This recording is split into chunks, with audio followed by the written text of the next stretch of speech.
ಮೀಶೋದಲ್ಲಿ first order ಬಂದಾಗ ನಾವು ಯಾವ ರೀತಿ ಪ್ಯಾಕ್ ಮಾಡೋದು, ಮೀಶೋದಲ್ಲಿ ನಮಗೆ ಫಸ್ಟ್ ಆರ್ಡರ್ ಬಂದಾದಮೇಲೆ ನೆಕ್ಸ್ಟ್ ಪ್ರೊಸೆಸ್ ಏನಿರುತ್ತೆ, ನಾವು ಯಾವ ರೀತಿ ಪಾರ್ಸಲ್ನ ಡೆಲಿವರಿ ಕೊಡೋದು ಆ್ಯಂಡ್ ಪಾರ್ಸಲ್ನ ಯಾವ ರೀತಿ ಪ್ಯಾಕ್ ಮಾಡೋದು, ಈ ರೀತಿ ತುಂಬಾ ನನಗೆ ಕಮೆಂಟ್ಸ್ ಬರ್ತಾ ಇದೆ. ಸೊ ಹಾಗಾಗಿ ನಾನು ಈ ವಿಡಿಯೋದಲ್ಲಿ ಯಾವ ರೀತಿ ನಾವು ಬಂದಿರುವಂಥ ಫಸ್ಟ್ ಪಾರ್ಸಲ್ನ ಪ್ಯಾಕ್ ಮಾಡೋದು ಅಂತ ಹೇಳ್ತಾ ಇದ್ದೀನಿ. ಜೊತೆಗೆ ಪ್ಯಾಕಿಂಗ್ ಮಾಡೋದಕ್ಕೆ ಏನೆಲ್ಲ ಮಟೀರಿಯಲ್ಸ್ ಬೇಕಂತೇಳಿ ಈ ವಿಡಿಯೋದಲ್ಲಿ ನಾನು ಇವಾಗ ಎಕ್ಸ್ಪ್ಲೇನ್ ಮಾಡ್ತಾ ಇದ್ದೀನಿ. Hi everyone, welcome back to my YouTube channel. ನಾನು ಶ್ವೇತಾ. ಓಕೆ, ನಾನು ಇವಾಗ ಆಲ್ರೆಡಿ ಹೇಳಿದಾಗೆ ಲಾಗಿನ್ ಯಾವ ರೀತಿ ಮಾಡೋದು ಅಂದರೆ ಮೀಶೋ ಸಪ್ಲೈಯರ್ ಅಕೌಂಟ್ಗೆ ಯಾವ ಥರ ನಾವು ರಿಜಿಸ್ಟರ್ ಮಾಡ್ಕೊಳ್ಳೋದು, ರಿಜಿಸ್ಟರ್ ಮಾಡ್ಕೊಂಡು ಆಗಿದ ಮೇಲೆ ನಾವು ಯಾವ ರೀತಿ ಕ್ಯಾಟ್ಲಾಗ್ಸ್ ಅಪ್ಲೋಡ್ ಮಾಡೋದು, ಕ್ಯಾಟ್ಲಾಗ್ಸ್ ಅಪ್ಲೋಡ್ ಮಾಡಿದ್ದಾದಮೇಲೆ ಅಲ್ವಾ ನಮಗೆ ಆರ್ಡರ್ಸ್ ಬರೋದು. ಸೊ ಇವಾಗ ನಿಮ್ಗೆ ಆರ್ಡರ್ಸ್ ರಿಸೀವ್ ಆಗುತ್ತೆ. ರಿಸೀವ್ ಆಗಿದ ತಕ್ಷಣ ನೆಕ್ಸ್ಟ್ ನಿಮಗೆ ಡೌಟ್ ಸ್ಟಾರ್ಟ್ ಆಗುತ್ತೆ, ನಾವು ಇದು ರಿಸೀವ್ ಆಗಿರುವಂಥ ಆರ್ಡರ್ನ ಯಾವ ರೀತಿ ನಾವು ಪಾರ್ಸಲ್ನ ಪ್ಯಾಕ್ ಮಾಡಬೇಕು, ಜೊತೆಗೆ ಪ್ಯಾಕ್ ಮಾಡೋದಕ್ಕೆ ಏನೆಲ್ಲ ಮಟೀರಿಯಲ್ಸ್ ಇರಬೇಕು, ನಾವು ಪಾರ್ಸಲ್ನ ಪ್ಯಾಕ್ ಮಾಡಿ ಆದಮೇಲೆ ಡೆಲಿವರಿ ಬಾಯ್ ಯಾವ ರೀತಿ ನಾವು ಕಾಂಟ್ಯಾಕ್ಟ್ ಮಾಡೋದು, ನಾವೇ ಕಾಂಟ್ಯಾಕ್ಟ್ ಮಾಡಬೇಕಾ ಅಥವಾ ಅವರೇ ನಮ್ಮ ಮನೆಗೆ ಬಂದು ತೊಗೊಂಡು ಹೋಗ್ತಾರಾ, ಈ ರೀತಿನಲ್ಲಿ ಕಂಪ್ಲೀಟಾಗಿ ಎಲ್ಲ ಒಂದು ಡೌಟ್ಸ್ನ ನಾನು ಕ್ಲಿಯರ್ ಮಾಡ್ತಾ ಇದ್ದೀನಿ. ಜೊತೆಗೆ ಕೆಲವೊಂದಿಷ್ಟು ನಾನು ಸ್ಕ್ರೀನ್ ಶೇರ್ ಕೂಡ ಮಾಡ್ತಾ ಹೋಗ್ತೀನಿ ಆ್ಯಂಡ್ ಕೆಲವೊಂದಿಷ್ಟು ಇಮೇಜಸ್ ಕೂಡ ಈ ವಿಡಿಯೋನಲ್ಲಿ ನಾನು ಶೇರ್ ಮಾಡ್ತಾ ಹೋಗ್ತೀನಿ. ಓಕೆನಾ? ನಿಮಗೆ ಫಸ್ಟ್ ಆರ್ಡರ್ಸ್ ಬಂದಾಗ ಅದು ಎಲ್ಲಿ ಕಾಣಿಸ್ತಾ ಇರುತ್ತೆ ಅಂತ ಹೇಳಿದ್ರೆ, ಮೀಶೋದಲ್ಲಿ ಸಪ್ಲೈಯರ್ ಅಕೌಂಟ್ ಇರುತ್ತಲ್ವ, ಅದರಲ್ಲಿ ಆರ್ಡರ್ಸ್ ಅಂತ ಇರುತ್ತೆ. ಆ ಆರ್ಡರ್ ಸೆಕ್ಷನಲ್ಲಿ ನಿಮಗೆ ಪೆಂಡಿಂಗ್ ಆರ್ಡರ್ಸ್ ಅಂತ ಏನಿರುತ್ತೆ ಅದು ನಿಮಗೆ ಬಂದಿರುವಂಥ ಆರ್ಡರ್ಸ್ ಆಗಿರುತ್ತೆ. ನೀವು ಪೆಂಡಿಂಗ್ ಸೆಕ್ಷನ್ ಮೇಲೆ ಹೋಗಿ ಪೆಂಡಿಂಗ್ ಆರ್ಡರ್ ಸೆಕ್ಷನ್ ಮೇಲೆ ಹೋಗಿ ಟ್ಯಾಪ್ ಮಾಡಿದರೆ ಟೋಟಲ್ ಆಗಿ ನಿಮಗೆ ಎಷ್ಟು ಆರ್ಡರ್ಸ್ ಬಂದಿದೆ ಅಂತ ಅಲ್ಲಿ ಕಾಣಿಸ್ತಾ ಇರುತ್ತೆ. ಓಕೆನಾ? ನೆಕ್ಸ್ಟ್ ನೀವು ಏನು ಮಾಡಬೇಕು, ಆರ್ಡರ್ಸ್ ಬರುತ್ತಲ್ವ ಆವಾಗ ನಿಮ್ಮ ಹತ್ರ ಸ್ಟಾಕ್ ಇರಬೇಕಾಗತ್ತೆ. ಓಕೆ, ನಿಮ್ಗೆ ಆರ್ಡರ್ ಬಂದ ಮೇಲೆ ನೀವು ಸ್ಟಾಕ್ ಪರ್ಚೇಸ್ ಮಾಡ್ಕೊಂಡು ಬಂದು ಅದನ್ನು ಪ್ಯಾಕ್ ಮಾಡಿಕೊಡೋದು, ಅಡ್ವಾನ್ಸ್ ಹಾಕ್ಬಿಡೋಣ, ಸ್ಟಾಕ್ ಆರ್ಡರ್ಸ್ ಬರುತ್ತಾ ಇಲ್ವಾ ನೋಡೋಣ, ಆ ಥರ ಎಲ್ಲ ಮಾಡೋಕ್ಕೆ ಹೋಗಬಾರ್ದು. ಫಸ್ಟ್ ನಿಮ್ಮ ಹತ್ರ ಸ್ಟಾಕ್ ಇರಬೇಕು. ಯಾಕಂದರೆ ನೀವು ವಿತಿನ್ 1 ಡೇ ಅಥವಾ 2 ಡೇಸಲ್ಲಿ ನೀವು ಡೆಲಿವರಿ ಕೊಡಬೇಕಾಗುತ್ತೆ, ನಿಮ್ಮ ಪಾರ್ಸಲ್ನ ಕೊರಿಯರ್ ಅವ್ರಿಗೆ ಕೊಡಬೇಕಾಗುತ್ತೆ. ಸೊ ಹಾಗಾಗಿ ನಿಮ್ಮ ಹತ್ರ ಆಲ್ರೆಡಿ ಸ್ಟಾಕ್ ಇರಬೇಕು. ಜೊತೆಗೆ ಇವಾಗ ನೀವು ಸಾರಿನ ಸೆಲ್ಲಿಂಗ್ ಮಾಡ್ತಾ ಇದ್ದರೆ ಸಾರಿದು ನಿಮಗೆ ಪ್ಯಾಕಿಂಗ್ ಕವರ್ಸ್ ಇರಬೇಕು. ಜೊತೆಗೆ ಲೇಬಲ್ ಡೌನ್ಲೋಡ್ ಮಾಡಿ ಇಟ್ಕೊಂಬಂದಿರಬೇಕು. ನೀವೇನಾದರೂ ಜ್ಯುವೆಲರೀಸ್ನ ಪ್ಯಾಕ್ ಮಾಡ್ತಾ ಇದ್ದೀರಾ ಅಥವಾ ಜ್ಯುವೆಲರೀಸ್ನ ಸೆಲ್ ಮಾಡ್ತಾ ಇದ್ದೀರಾ ಅಂತ ಆದರೆ ಜ್ಯುವೆಲರಿ ಬಾಕ್ಸಸ್ ಅಂತ ಇರುತ್ತೆ. ಜೊತೆಗೆ ಬಬಲ್ ರ್ಯಾಪ್, ಆಮೇಲೆ ಟೇಪ್, ಇನ್ನೂ ಕೆಲವೊಂದಿಷ್ಟು ಮಟೀರಿಯಲ್ಸ್ ಬೇಕಾಗುತ್ತೆ ಪ್ಯಾಕಿಂಗ್ ಮಾಡೋದಕ್ಕೆ. ಅದೆಲ್ಲ ನಿಮ್ಮ ಕಡೆ ಇರಬೇಕಾಗತ್ತೆ.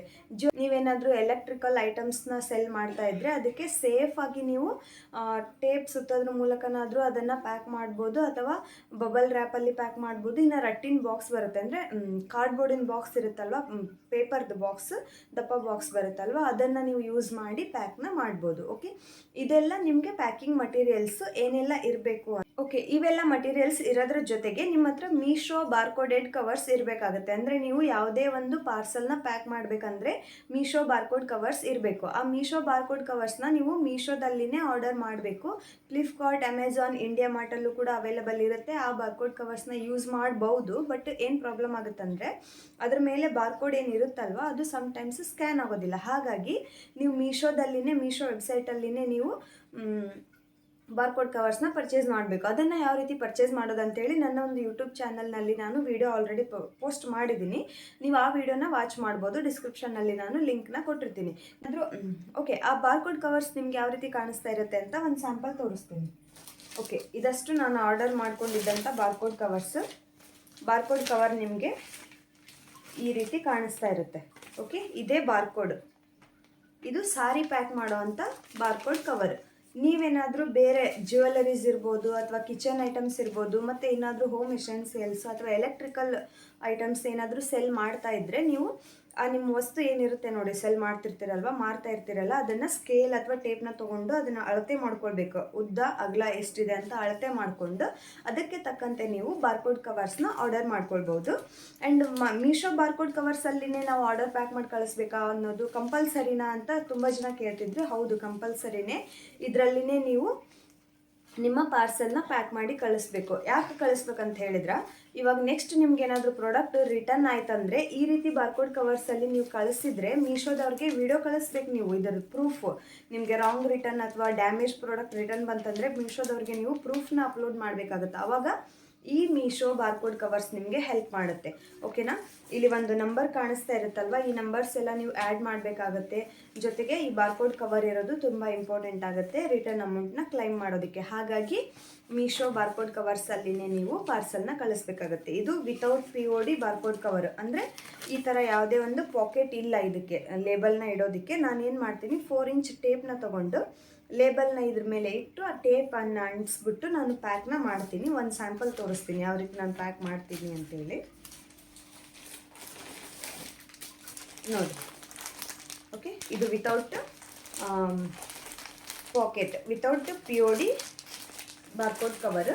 ಇದು ಬಾರ್ಕೋಡ್ ನಾನಿಲ್ಲಿ ಈ ರೀತಿನಲ್ಲಿ ನಾನು ಬಾರ್ಕೋಡ್ನ ಅಂಟಿಸಿದ್ದೀನಿ. ಓಕೆ, ಈ ಲೇಬಲ್ನ ಅಂಟಿಸಿದ್ದೀನಿ. ಈ ರೀತಿನಲ್ಲಿ ನೀವು ಕೂಡ ಲೇಬಲ್ನ ಅಂಟಿಸ್ಬೋದು. ಓಕೆ, ಈ ರೀತಿನಲ್ಲಿ ಪ್ಯಾಕ್ ಮಾಡ್ಬೋದು. ಏನಾದರೂ ಈ ಥರ ನಾರ್ಮಲ್ ಪ್ಯಾಕೇಜಲ್ಲಿ ಪಾರ್ಸಲ್ನ ಕಳಿಸೋದಾದರೆ, ಒಂದು ಸೆಕೆಂಡ್, ನೀವೇನಾದರೂ ಈ ಥರ ನಾರ್ಮಲ್ ಪ್ಯಾಕೇಜಲ್ಲಿ ಕಳಿಸ್ಬೋದಾ ಅಂತ ಕೇಳಿದ್ರೆ ಈ ಪ್ಯಾಕಿಂಗ್ ಕವರ್ಸಲ್ಲೂ ನೀವು ಕಳಿಸ್ಬೋದು. ಬಟ್ 4 ಇಂಚ್ದು ಒಂದು ಮೀಶೋದು ಟೇಪ್ ಬರುತ್ತೆ, ನಾನು ಇಲ್ಲಿ ಡಿಸ್ಪ್ಲೇ ಮಾಡ್ತಾ ಇದ್ದೀನಿ. ಈ ಥರ ಒಂದು ಟೇಪ್ನ ನೀವು ಇದಕ್ಕೆ ಸರೌಂಡಿಂಗ್ ಸುತ್ತಬಿಟ್ಟು ಪಾರ್ಸಲ್ನ ಕಳಿಸ್ಬೋದು. ಆ ರೀತಿನಲ್ಲೂ ನಡೆಯುತ್ತೆ. ಬಟ್ ಬೆಟ್ರ್ ಮೀಶೋದವ್ರು ಹೇಳಿರೋ ಪ್ರಕಾರ ಈಗ ಆಲ್ಮೋಸ್ಟ್ ಎಲ್ಲರೂ ಪ್ರಿಫರ್ ಮಾಡೋ ಪ್ರಕಾರ ಬಾರ್ಕೋಡೆಡ್ ಕವರ್ಸ್ನ ಯೂಸ್ ಮಾಡೋದು ತುಂಬಾ ಬೆಟರ್ ಅಂತ ಹೇಳ್ಬೋದು. ಓಕೆ, ಇವಾಗ ನಿಮ್ಮ ಹತ್ರ ಸಾರಿ ಕೂಡ ಇದೆ, ಬಾರ್ಕೋಡ್ ಕವರ್ಸ್ ಕೂಡ ಇದೆ. ನೆಕ್ಸ್ಟ್ ಏನು ಮಾಡೋದು ಅಂತ ಹೇಳಿದರೆ, ನಿಮಗೆ ಆರ್ಡರ್ ಬರುತ್ತಲ್ವ, ಆರ್ಡರ್ ಬಂದಾದಮೇಲೆ ನೀವು ಪೆಂಡಿಂಗ್ ಸೆಷನಲ್ಲಿ ಹೋಗಿ ಮೊದಲು ಆರ್ಡರ್ನ ಅಕ್ಸೆಪ್ಟ್ ಮಾಡ್ಕೊಳ್ತೀರಾ. ಅಕ್ಸೆಪ್ಟ್ ಮಾಡ್ಕೊಂಡಾದಮೇಲೆ ಇರುವಂಥ ಆರ್ಡರ್ ನಿಮಗೆ ರೆಡಿ ಟು ಶಿಪ್ಪಲ್ಲಿ ಬರುತ್ತೆ. ಅಂದರೆ ನೀವು ಅದನ್ನು ಪ್ಯಾಕ್ ಮಾಡಬೇಕು ಅಂತ. ಓಕೆ, ಆವಾಗ ಏನು ಮಾಡೋದು, ಆರ್ಡರ್ ನಂಬರ್ ಅಂತ ಇರುತ್ತೆ, ಅದ್ರ ಮೇಲೆ ಟ್ಯಾಪ್ ಮಾಡಿಬಿಟ್ಟು ನೀವೇನು ಮಾಡಬೇಕು, ಲೇಬಲ್ ಡೌನ್ಲೋಡ್ ಮಾಡ್ಕೊಳ್ಬೇಕು. ಸಮ್ಟೈಮ್ಸ್ ಲೇಬಲ್ ಇಮಿಡಿಯೇಟ್ ಡೌನ್ಲೋಡ್ ಆಗುತ್ತೆ, ಸಮ್ಟೈಮ್ಸ್ ಲೇಬಲ್ ಎರರ್ ಇಶ್ಯೂ ಬರುತ್ತೆ. ಅವಾಗ ಏನು ಮಾಡಬೇಕು ಅಂತಂದರೆ 1 ಡೇ ವೇಟ್ ಮಾಡಬೇಕು. ನೆಕ್ಸ್ಟ್ ಡೇ ನೀವು ಲೇಬಲ್ನ ಡೌನ್ಲೋಡ್ ಮಾಡ್ಕೊಳ್ಳೋದಕ್ಕೆ ಟ್ರೈ ಮಾಡಬೇಕು. ಹಾಗೂ ಲೇಬಲ್ ಏನಾದರೂ ಜನ್ರೇಟ್ ಆಗಿಲ್ಲ, ಡೌನ್ಲೋಡ್ ಆಗಿಲ್ಲ ಅಂತ ಹೇಳಿದ್ರೆ ಸಪೋರ್ಟ್ ಪ್ಯಾನಲಲ್ಲಿ ಹೋಗಿ ನೀವು ಟಿಕೆಟ್ನ ರೈಸ್ ಮಾಡ್ಕೊಳ್ಬೇಕು. ಅದು ಯಾವ ರೀತಿ ಟಿಕೆಟ್ನ ರೈಸ್ ಮಾಡೋದು ಅಂತೇಳಿ ನೆಕ್ಸ್ಟ್ ವಿಡಿಯೋದಲ್ಲಿ ಹೇಳ್ತೀನಿ. ಒಂದೇ ವಿಡಿಯೋದಲ್ಲಿ ತುಂಬ ಲೆಂತಿ ಆಗಿಬಿಡುತ್ತೆ. ಹಾಗಾಗಿ ನೀವು ನೆಕ್ಸ್ಟ್ ಏನು ಮಾಡೋದು ಅಂತ ಹೇಳಿದ್ರೆ, ಲೇಬಲ್ ಬರುತ್ತಲ್ವ, ಅದನ್ನು ಡೌನ್ಲೋಡ್ ಮಾಡ್ಕೊಳ್ಬೇಕು. ಅದು ನಿಮ್ಮ ಫೈಲ್ಸಲ್ಲಿ ಸೇವ್ ಆಗಿರುತ್ತೆ. ಅದನ್ನು ಡೈರೆಕ್ಟಾಗಿ ನೀವು ನಿಮ್ಮ ವಾಟ್ಸಪ್ಗೆ ಅದನ್ನ ಶೇರ್ ಮಾಡ್ಕೊಳ್ಬೋದು.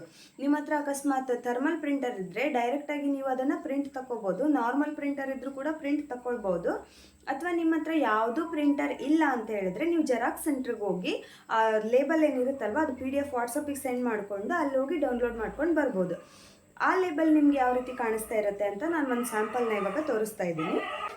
ಇಲ್ಲಿ ನೀವು ನೋಡ್ತಾ ಇರ್ಬೋದು, ಇದೇ ಲೇಬಲ್ ಈ ರೀತಿನಲ್ಲಿ ನಿಮಗೆ ಕಾಣಿಸ್ತಾ ಇರುತ್ತೆ. ಇಲ್ಲಿ ಒಂದು ಸ್ಕ್ಯಾನರ್ ಕೋಡ್ ಇರುತ್ತೆ, ಇದು ಅಡ್ರೆಸ್ ಇರುತ್ತೆ ಇದರಲ್ಲಿ, ಜೊತೆಗೆ ಇಲ್ಲಿ ಒಂದು ಸ್ಕ್ಯಾನರ್ ಕೋಡ್ ಇರುತ್ತೆ. ನೀವು ಇದನ್ನು ಈ ಲೇಬಲ್ನ ಡೌನ್ಲೋಡ್ ಮಾಡ್ಕೊಂಡು ಬಂದು ನಿಮ್ಮ ಪಾರ್ಸಲ್ ಏನಿರುತ್ತಲ್ವ ಪ್ಯಾಕ್ ಮಾಡಿರ್ತೀರಲ್ಲ ಅದ್ರ ಮೇಲೆ ಅಂಟಿಸ್ಬೇಕು.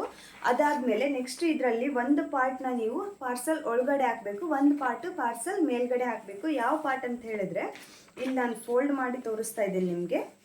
Bill to supply commercial invoice ಇಲ್ಲಿ ಕಾಣಿಸ್ತಾ ಇದೆ. Bill to supply commercial invoice ಅಂತ ಇರುತ್ತೆ. ಇದನ್ನು ನೀವು ಫೋಲ್ಡ್ ಮಾಡಬೇಕು. ಫೋಲ್ಡ್ ಮಾಡಿಬಿಟ್ಟು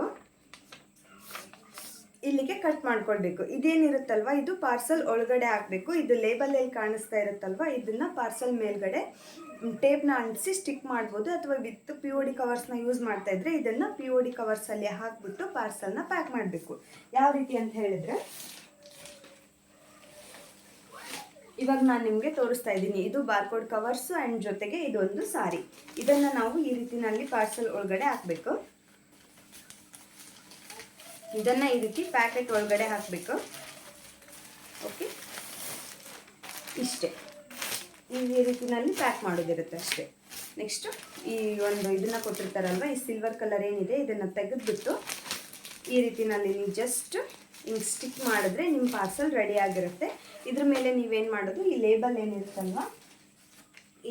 ಏನಿರುತ್ತೆ ಇದನ್ನು ಈ ರೀತಿ ಸ್ಟಿಕ್ ಮಾಡೋದು. ಓಕೆ, 4 ಇಂಚ್ ಟೇಪ್ನ ತೊಗೊಂಡು ಈ ರೀತಿನಲ್ಲಿ ಅಂಟಿಸೋದು. ಇಷ್ಟೇ, ಈ ರೀತಿನಲ್ಲಿ ನೀವು ನಿಮಗೆ ಬಂದಿರುವಂಥ ಫಸ್ಟ್ ಆರ್ಡರ್ನ ಪ್ಯಾಕ್ ಮಾಡ್ಬೋದು. ಓಕೆ, ನೀವು ಪಾರ್ಸಲ್ ರೆಡಿ ಆಗಿದ ಮೇಲೆ ನಿಮ್ಮ ಪಾರ್ಸಲ್ ಈ ರೀತಿನಲ್ಲಿ ಕಾಣಿಸ್ತಾ ಇರುತ್ತೆ. ಓಕೆ, ಇದು ಪಾರ್ಸಲ್ನ ಪ್ಯಾಕ್ ಮಾಡುವಾಗ ಒಂದು ನೀವು ಮೇನ್ ರೂಲ್ನ ಏನು ಫಾಲೋ ಮಾಡಬೇಕಂತ ನೋಡೋದಾದರೆ, ನೀವು ಪಾರ್ಸಲ್ನ ಪ್ಯಾಕ್ ಮಾಡುವಾಗ ಫುಲ್ ಸಾರಿನ ಓಪನ್ ಮಾಡಿಬಿಟ್ಟು ನೀವು ಯಾವುದೋ ಒಂದು ಪ್ರಾಡಕ್ಟ್ ಕಳಿಸ್ತಾ ಇರ್ತೀರ. ಸಾರಿ ಅಂತಲ್ಲ, ಯಾವುದಾದ್ರೂ ಎಲೆಕ್ಟ್ರಿಕಲ್ ಐಟಮ್ಸ್ ಇರ್ಬೋದು, ಕಿಚನ್ ಐಟಮ್ಸ್ ಇರ್ಬೋದು, ಜ್ಯುವೆಲರೀಸ್ ಇರ್ಬೋದು, ಅದೆಲ್ಲ ನೀವೇನು ಪಾರ್ಸಲ್ ಪ್ಯಾಕ್ ಮಾಡ್ತಿರ್ತೀರಲ್ವ, ಪ್ಯಾಕ್ ಮಾಡುವಾಗ ಒಂದು ವಿಡಿಯೋನ ಶೂಟ್ ಮಾಡ್ಕೋಬೇಕು. ಅಂದರೆ ನೀವು ಯಾವುದೇ ಒಂದು ಡ್ಯಾಮೇಜ್ ಪ್ರಾಡಕ್ಟ್ನ ಕಳಿಸ್ತಾ ಇಲ್ಲ, ಒರಿಜಿನಲ್ ಚೆನ್ನಾಗಿರೋ ಪ್ರಾಡಕ್ಟ್ನ ಕಳಿಸ್ತಾ ಇದ್ದೀರಾ ಅಂತ ಮೊದಲೇ ವಿಡಿಯೋನ ಶೂಟ್ ಮಾಡಿಟ್ಕೋಬೇಕು. ಯಾಕೆ ಶೂಟ್ ಮಾಡಿಟ್ಕೋಬೇಕು ಅಂದರೆ, ನೆಕ್ಸ್ಟ್ ನಿಮಗೆ ಪ್ರಾಡಕ್ಟ್ ಒಂದು ಡೆಲಿವರಿ ಬರುತ್ತೆ, ರಿಟರ್ನ್ ಬಂದಾಗ ಏನಾಗುತ್ತೆ, ಕಸ್ಟಮರು ಸುಮ್ಮನೆ ರೀಸನ್ ಕೊಟ್ಟು ನಿಮಗೆ ಪಾರ್ಸಲ್ನ ರಿಟರ್ನ್ ಕೊಡ್ತಾರೆ. ಅದರಲ್ಲಿ ಏನು ಬರೆದಿರ್ತಾರೆ ಅವರು ಕೆಳಗಡೆ, ಇದು ಡ್ಯಾಮೇಜ್ ಪ್ರಾಡಕ್ಟ್ ಬಂದಿದೆ ಅಥವಾ ಯೂಸ್ಡ್ ಪ್ರಾಡಕ್ಟ್ ಬಂದಿದೆ. ತಾವೇ ಯೂಸ್ ಮಾಡಿಬಿಟ್ಟು ನಿಮಗೆ ಕಳಿಸಿರ್ತಾರೆ. ಬಟ್ ಅವರೇನು ಅಂತ ಕಮೆಂಟ್ ಮಾಡಿ ಇದನ್ನು ಮಾಡಿರ್ತಾರೆ ಅದರಲ್ಲಿ ಅಂದರೆ ರೀಸನ್ನು, ರಿಟರ್ನ್ ಮಾಡೋದಕ್ಕೆ ರೀಸನ್ನು, ಇದು ಡ್ಯಾಮೇಜ್ ಪ್ರಾಡಕ್ಟ್ ಬಂದಿದೆ, ಯೂಸ್ಡ್ ಪ್ರಾಡಕ್ಟ್ ಬಂದಿದೆ, ಅಥವಾ ಚೆನ್ನಾಗಿ ಇಲ್ಲದೆ ಇರೋ ಪ್ರಾಡಕ್ಟ್ ಬಂದಿದೆ, ಕ್ವಾಲಿಟಿ ಚೆನ್ನಾಗಿಲ್ಲ, ಹಾಗೆ ಹಿಂಗೆ ಅಂತೇಳಿ ನಿಮಗೆ ಏನು ಮಾಡ್ತಾರೆ, ಫೇಕ್ ರಿಟರ್ನ್ನ ಕೊಡ್ತಾರೆ. ಯಾವುದಾದ್ರೂ ಒಂದು ಪ್ರಾಡಕ್ಟ್, ಇವಾಗ ಜ್ಯುವೆಲರಿ ಈ ಥರ ಏನಾದರೂ ಕೊಡೋವಾಗ ತಮ್ಗೆ ಇಷ್ಟ ಇಲ್ಲ ಪಾರ್ಸಲ್ ಅದು ಇಟ್ಕೊಳ್ಳೋದಕ್ಕೆ, ಅದನ್ನ ಮುರಿದ್ಬಿಟ್ಟು ಹಾಕಿ ಕೊಟ್ಬಿಡ್ತಾರೆ. ಆದರೆ ನಿಮಗೆ ಗೊತ್ತಿರುತ್ತೆ ನೀವು ಚೆನ್ನಾಗಿರೋ ಪ್ರಾಡಕ್ಟ್ನೇ ಕಳಿಸಿದಿರಿ ಅಂತೇಳಿ. ಸೊ ಅಂಥ ಟೈಮಲ್ಲಿ ನೀವು ಈ ಥರ ಅಡ್ವಾನ್ಸ್ ವೀಡಿಯೋಸ್ನ ಶೂಟ್ ಮಾಡಿ ಇಟ್ಕೊಂಡಿದ್ರೆ ಅದು ನಿಮಗೆ ರಿಟರ್ನ್ ಅಮೌಂಟ್ನ ಕ್ಲೈಮ್ ಮಾಡೋದಕ್ಕೆ ಯೂಸ್ ಆಗುತ್ತೆ. ಅಂದರೆ ಇವಾಗ ನಿಮ್ಮದು ಪ್ರಾಡಕ್ಟ್ ಡ್ಯಾಮೇಜ್ ಆಯಿತು ಅಂದರೆ ಒಂದು ರೀತಿಯಲ್ಲಿ ಆ ಥರ ಲಾಸ್ ಆಯಿತು, ಮತ್ತು ರಿಟರ್ನ್ ನಿಮಗೆ ಪಾರ್ಸಲ್ ಬಂತಲ್ವ, ಆವಾಗ ನೀವು ರಿಟರ್ನ್ ಚಾರ್ಜ್ ಪೇ ಮಾಡಬೇಕು, ಡಬಲ್ ಲಾಸ್ ಆಗುತ್ತೆ. ಹಾಗಾಗಿ ಆ ರೀತಿ ಡಬಲ್ ಲಾಸ್ನ ತಪ್ಪಿಸ್ಬೇಕಂದ್ರೆ ನೀವೇನು ಮಾಡಬೇಕು, ಪಾರ್ಸಲ್ನ ಪ್ಯಾಕ್ ಮಾಡೋವಾಗ ಕಂಪಲ್ಸರಿ ವಿಡಿಯೋ ಶೂಟ್ ಮಾಡ್ಕೊಳ್ಬೇಕು. ಅಕಸ್ಮಾತ್ ನಿಮ್ಗೆ ಆ ಪ್ರಾಡಕ್ಟ್ ರಿಟರ್ನ್ ಬಂತಂದರೆ ರಿಟರ್ನ್ ಬಂದ ತಕ್ಷಣ ರಿಟರ್ನ್ ಬಂದುಬಿಡ್ತಂತ ಪಟ್ಟಂತ ಪಾರ್ಸಲ್ ಓಪನ್ ಮಾಡಬಾರ್ದು. ಆ ಪ್ರಾಡಕ್ಟ್ನ ಹಾಗೆ ಇಟ್ಕೋಬೇಕು. 360 ಡಿಗ್ರಿ ಆ್ಯಂಗಲಲ್ಲಿ ಆ ಪಾರ್ಸಲ್ನ ಓಪನ್ ಮಾಡೋ ಥರ ವೀಡಿಯೋನು ಶೂಟ್ ಮಾಡಿ ಇಟ್ಕೊಳ್ಬೇಕು. ಒಂದು ವೀಡಿಯೋ ಪಾರ್ಸಲ್ ಪ್ಯಾಕ್ ಮಾಡುವಾಗ ಶೂಟ್ ಮಾಡಬೇಕು, ಇನ್ನೊಂದು ವೀಡಿಯೋ ಪಾರ್ಸಲ್ನ ಓಪನ್ ಮಾಡೋವಾಗ ಶೂಟ್ ಮಾಡ್ಕೊಳ್ಬೇಕು. ಅಂದರೆ ನೀವು ರಿಟರ್ನ್ ಅಮೌಂಟ್ ಕ್ಲೈಮ್ ಮಾಡೋವಾಗ ಅವೆರಡು ವೀಡಿಯೋಸ್ನ ಫೋಟೋಸ್ನ ಅಪ್ಲೋಡ್ ಮಾಡಿ ಅಮೌಂಟ್ನ ಕ್ಲೈಮ್ ಮಾಡ್ಕೊಳ್ಬೋದು. ಡ್ಯಾಮೇಜ್ ಅಥವಾ ರಿಟರ್ನ್, ರಾಂಗ್ ರಿಟರ್ನ್ ಅಥವಾ ಏನಾದರೂ ಯೂಸ್ಡ್ ಪ್ರಾಡಕ್ಟ್ ಆ ಥರ ಬಂದಾಗ ನೀವು ಅಮೌಂಟ್ನ ಕ್ಲೈಮ್ ಮಾಡ್ಕೊಳ್ಬೋದು. ಕಂಪ್ಲೀಟಾಗಿ ರಿಟರ್ನ್ ಪ್ರೊಸೆಸ್ ಏನಿರುತ್ತೆ ಅಂತ ನಾನು ನೆಕ್ಸ್ಟ್ ವಿಡಿಯೋದಲ್ಲಿ ನಿಮಗೆ ತಿಳಿಸ್ಕೊಡ್ತೀನಿ. ಓಕೆ, ಈ ವಿಡಿಯೋದಲ್ಲಿ ಕಂಪ್ಲೀಟಾಗಿ ಯಾವ ರೀತಿ ನಾವು ಫಸ್ಟ್ ಪಾರ್ಸಲ್ನ ಪ್ಯಾಕ್ ಮಾಡೋದಂತ ತಿಳಿಸ್ಕೊಟ್ಟಿದ್ದೀನಿ. ನೋಡಿದ್ರಲ್ವಾ, ನಿಮಗೆ ಬಂದಿರುವಂಥ ಫಸ್ಟ್ ಪಾರ್ಸಲ್ನ ಯಾವ ರೀತಿ ನೀವು ಪ್ಯಾಕ್ ಮಾಡ್ಬೋದು ಅಂತೇಳಿ ನಾನು ಕಂಪ್ಲೀಟಾಗಿ ಈ ವಿಡಿಯೋದಲ್ಲಿ ಹೇಳ್ಕೊಟ್ಟಿದ್ದೀನಿ.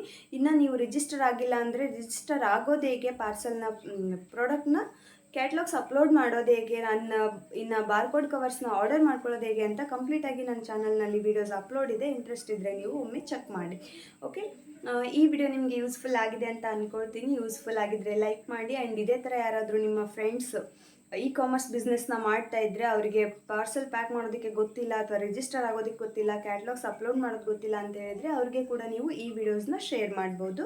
ಆ್ಯಂಡ್ ಯಾರೆಲ್ಲ ಸಬ್ಸ್ಕ್ರೈಬ್ ಮಾಡದೆ ವಾಚ್ ಮಾಡ್ತಾ ಇದ್ರೆ ಪ್ಲೀಸ್ ಸಬ್ಸ್ಕ್ರೈಬ್ ಮಾಡಿ, ಸಪೋರ್ಟ್ ಮಾಡಿ. Thank you so much.